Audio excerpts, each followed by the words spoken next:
মধ্যপ্রাচ্যে যুদ্ধের প্রভাব এবার সরাসরি পড়তে চলেছে আমাদের স্মার্টফোনে। হ্যাঁ, ঠিকই শুনছেন, যুদ্ধের প্রভাব এখন আর তেলের দাম বৃদ্ধি, গ্যাসের সংকটের মধ্যে সীমাবদ্ধ নেই। এটা এখন ইন্টারনেট পরিষেবাকেও বিঘ্নিত করতে পারে। অনেকেই হয়তো জানে ইন্টারনেট স্যাটেলাইটের মাধ্যমে চলে, কিন্তু বাস্তবে তা নয়।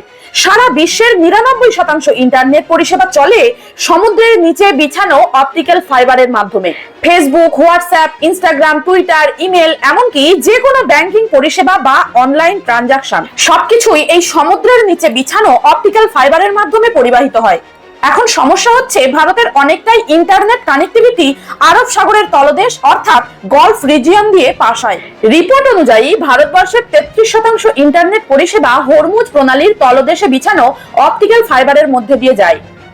অপটিক্যাল ফাইবারের মাধ্যমে আমাদের সমস্ত ডেটা আদান প্রদান হয়।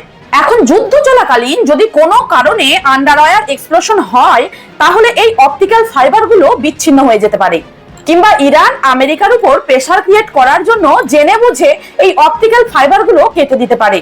এমনটাই যদি হয়, তাহলে এই অপটিক্যাল ফাইবারগুলো পুনরায় রিপেয়ার করতে মাসের পর মাস লেগে যাবে। এতে আমাদের দেশের ইন্টারনেট পরিষেবার উপর সরাসরি প্রভাব পড়বে। এর জন্য আমাদের কয়েকটি অ্যাপের প্রয়োজন পড়বে। কোনোভাবে ইন্টারনেট পরিষেবা বন্ধ হয়ে গেলেও এই অ্যাপগুলোর সাহায্যে কিছু কিছু কাজ চালিয়ে নেওয়া যাবে। এই অ্যাপগুলো সম্বন্ধে আমি পরের ভিডিওতে আলোচনা করব। ইনফরমেশনটি আপনাদের কেমন লাগলো অবশ্যই কমেন্টে জানাবেন। পরের ভিডিওটি পেতে অবশ্যই চ্যানেলটিকে সাবস্ক্রাইব করে রাখবেন। ধন্যবাদ।